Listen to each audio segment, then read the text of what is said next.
രാവിലെ ഞങ്ങൾ രണ്ടുപേരും കൂടെ ഒരു യാത്ര പോകാൻ ഇറങ്ങുക കേട്ടോ. തൊടുപുഴയ്ക്കടുത്ത് നെടിയശാലയ്ക്കപ്പുറം വാഴപ്പള്ളി എന്ന് പറയുന്ന സ്ഥലത്ത് നിന്ന് മുണ്ടന്മല എന്ന് പറയുന്ന ഒരു സ്ഥലമുണ്ട്. ഒരു ഗ്രാമപ്രദേശമാണ്. എന്ത് രസമാണെന്നറിയാമോ കാണാൻ. ഇപ്പോൾ ഈ വേനലായിട്ട് പോലും നല്ല രസം അവിടെ ചെന്ന് നിൽക്കാനൊക്കെ. അപ്പം അത് തന്നെയല്ല, ഈ ഡിസംബർ ജനുവരി മാസത്തിലൊക്കെ അവിടെ ഇങ്ങനെ നല്ല മഞ്ഞുണ്ടാവും, നല്ല തണുപ്പുവാന്നൊക്കെയാണ് പറയുന്നത്. അവിടെ ഒരു ചിൽഡ്രൻസ് പാർക്കുണ്ട്, ഒരു കുഞ്ഞിത്. പിന്നെ ഈ വ്യൂ പോയിൻ്റൊക്കെ ഇല്ലേ, അങ്ങനെയുള്ളതൊക്കെ ഒരു സ്ഥലമാണ്. നല്ല രസമുണ്ട് കാണാൻ. ആ ഗ്രാമത്തിൻ്റെ നാട്ടുവഴി കൂടെ ഇങ്ങനെ പോകുമ്പോൾ ഉണ്ടല്ലോ, നമ്മുടെ ഈ നാടിൻ്റെ ഭംഗി എപ്പോഴാണ് നമുക്ക് മനസ്സിലായി. പ്രകൃതിക്ക് എന്ത് അല്ലേ, പ്രകൃതിയുടെ വികൃതി എന്ന് വേണമെങ്കിൽ തന്നെ പറയാം. റബ്ബർ തോട്ടങ്ങളൊക്കെ ഒത്തിരി ഉണ്ട് കേട്ടോ. പക്ഷേ ഇങ്ങനെ ഭയങ്കരമായ കുഴിയാണ് ഇത്. ആ കുഴിക്കകത്ത് ഇങ്ങനെ റബ്ബർ വെച്ചേക്കണം. അതായത് മുകളിൽ നിന്നൊരു തേങ്ങ ഇട്ടിട്ടുണ്ട്, താഴെ ചെന്ന് ചാടും. ആ രീതിയിലുള്ള ഒരു മല. പിന്നെ അത് തന്നെയല്ല, എതിർവശത്ത് നല്ലൊരു മലയാണ്, നല്ല ഭംഗിയാണ് കാണാൻ. ആ മല കാണിട്ടുണ്ട്. ഞങ്ങൾ ഈ സമയത്ത് ചെന്നപ്പോൾ ഇപ്പം ഞാൻ ചെല്ലുന്നത് ഒരു 8:30-9 മണി. ആ സമയത്ത് പോലും ചെറിയ മഞ്ഞുണ്ട് അവിടെ. അപ്പോൾ ഒന്ന് ഓർത്ത് നോക്കി അതിൻ്റെ ആ ഭംഗിയൊന്ന്. അപ്പോൾ രാത്രിയിലൊക്കെ അവിടെ ഇങ്ങനെ ഈ രാത്രിയിലൊക്കെ ആൾക്കാർ വന്നിങ്ങനെ സന്ധ്യ സമയത്തൊക്കെ വന്നിരുന്ന് ഈ പ്രകൃതി ഭംഗി കാണാൻ വരുമെന്നാണ് പറയുന്നത്. അപ്പം ഞങ്ങൾ പോയി കുറേ ദൂരം അങ്ങ് വണ്ടിയിലിരുന്ന് പോയി. എന്നിട്ട് ഞങ്ങൾ തിരിച്ചു വന്ന് അവിടെ ഇറങ്ങിയത്. കാരണം ഇനിയും നല്ല സ്ഥലങ്ങളുണ്ടോ എന്ന് ഞങ്ങൾ അന്വേഷിച്ചു പോയി. അപ്പോൾ ആ നാട്ടുപാതയിൽ കൂടെയുള്ള പോക്കുണ്ടല്ലോ, അടിപൊളിയായിരുന്നു. എന്ത് രസമാണെന്നറിയാവോ. ഈ പ്രകൃതി കാണുമ്പോഴത്തേനും നമുക്ക് കൊതിയാവുന്നത്. ആ കുഞ്ഞു കുഞ്ഞു വീടുകളും വലിയ ആർഭാടമുള്ള വീടുകളൊന്നുമില്ല കേട്ടോ. ആ കൊച്ചു കൊച്ചു വീടുകൾ. ഈ സ്ഥലത്തിൻ്റെ പേരാണ് മുണ്ടന്മല എന്നാണ് പറയുന്നത് കേട്ടോ.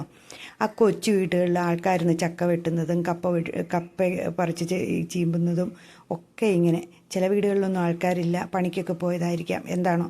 അങ്ങനെ ഉള്ള ഗ്രാമം, ശരിക്കും ഒറിജിനൽ ഒരു ഗ്രാമപ്രദേശം. അവിടെ ആട് വളർത്തണവരും അത് തന്നെയല്ല പശുക്കളെ വളർത്തണവരും ഒക്കെയുണ്ട്. ഇതൊരു തേക്കിൻ കൂപ്പാണ്. ഇത് ഗവൺമെൻറ്റിൻ്റെ ആണോ എന്നൊന്നും എനിക്കറിയത്തില്ല. കുറേ ദൂരം സ്ഥലം ഇങ്ങനെ തേക്ക് മാത്രം വെച്ച് പിടിപ്പിച്ചേക്കുന്ന ഒരു സ്ഥലമുണ്ട്. തേക്കിൻ്റെ ഇല പൊഴിഞ്ഞ് നിൽക്കുന്ന സ്ഥലമല്ലേ. ഇത് നോക്കി ഈ റോഡ് കാണാൻ എന്തൊരു ഭംഗിയാണ്. നമ്മൾ സിനിമയിലൊക്കെ കാണും പോലെ തന്നെ തോന്നുന്നേ. ഭയങ്കര തണുപ്പും ഒക്കെ ആയിട്ടൊരു സ്ഥലം. അതായത് ഒരു പ്രത്യേക ഒരു തണുപ്പാണ്. അപ്പം അതിൽ ഞങ്ങളിങ്ങനെ കുറേ ദൂരം പോയി. എന്നിട്ട് കുറച്ച് കഴിഞ്ഞ് ഞങ്ങൾ തിരിച്ചു വന്ന് അവിടെ ഇറങ്ങി നടന്നു. കുറേ നേരം ഇരുന്നിട്ടാണ് ഞാനും മോനും കൂടെ തിരിച്ചു വന്നത്. ഞങ്ങൾക്കും ഒരു രസം. ഇത് കണ്ട തേക്കിൻ കാടുകളാട്ടോ ഇതൊക്കെ. കുറേ സ്ഥലങ്ങളുണ്ട് ഇങ്ങനെ തേക്ക് വെച്ച് പിടിപ്പിച്ചേക്കുന്നത്. ഇനി ഗവൺമെൻറ്റിൻ്റെ ആണോ വീട്ടുകാരുടെ ആണോ എന്നൊന്നും അറിയത്തില്ല, എങ്കിലും കുറേ സ്ഥലങ്ങളുണ്ട്. അതും ഒക്കെ അത് തന്നെയല്ല, പല സൈസ് പക്ഷികളും ഒക്കെ ഉണ്ട് കേട്ടോ ഇങ്ങനെ ഈ വനത്തിനകത്ത്. ഇത് പ്രധാനമന്ത്രി സഡക് യോജന എന്നൊക്കെ പറഞ്ഞ് ഇവിടെ എഴുതി വെച്ചേക്കുന്നത്. ഇത് ഒത്തിരി എഴുതിയിട്ടുണ്ട്. ഇത് ക്ലീൻ ആക്കേണ്ട സമയവും നമ്മളിങ്ങനെ ആവശ്യപ്പെട്ടിട്ടുണ്ടെങ്കിൽ, പഞ്ചായത്ത് ആവശ്യപ്പെട്ടിട്ടുണ്ടെങ്കിൽ റോഡുകൾ ക്ലീൻ ചെയ്ത് കൊടുക്കും എന്നൊക്കെ പറഞ്ഞ് എഴുതി വെച്ചേക്കണേ. ഞങ്ങളപ്പോൾ ഒരു മയിൽക്കുറ്റി അവിടെ കണ്ടു കേട്ടോ. ആ മയിൽക്കുറ്റിയുടെ മുണ്ടന്മല എന്നാണ് അവിടെ എഴുതി വെച്ചേക്കുന്നത്. ഞങ്ങളവിടെ ഇറങ്ങി ഒന്ന് നടന്ന് നല്ലൊരു അന്തരീക്ഷമാണെന്നേ, എനിക്ക് പറഞ്ഞറിയിക്കാൻ വയ്യ. പക്ഷേ വെള്ളത്തിൻ്റെ പൈപ്പ് കണക്ഷനൊക്കെ അതിൽ പോയിട്ടുണ്ട്. വെള്ളമൊന്നും ഞങ്ങൾ കണ്ടില്ല. അങ്ങനെയൊന്നും ഇല്ലെന്ന് തോന്നുന്നു. എന്തൊക്കെ ഒത്തിരി എഴുതി വെച്ചിട്ടുണ്ട് കേട്ടോ ആ ബോർഡിൽ. അത് അടുത്തെടുക്കാൻ എൻ്റെ കൊച്ചിനോട് പറഞ്ഞിട്ട് അവൻ എടുത്തുമില്ല.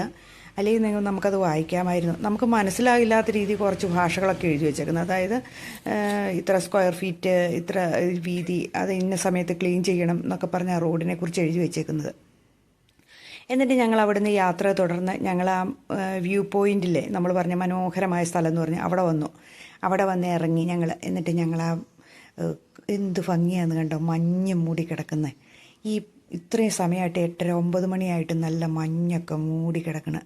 ഇതാ ചിൽഡ്രൻസ് പാർക്ക് എന്ന് പറയുന്നത്. പൂച്ചെടികളും ഒക്കെ ഉണ്ട് കേട്ടോ. ഒത്തിരി സാധനങ്ങളൊന്നുമില്ല, കുറച്ച് സാധനങ്ങൾ മാത്രമേ ഉള്ളൂ. നല്ല പൂക്കളൊക്കെ വെച്ച് പിടിപ്പിച്ചേക്കുന്നു.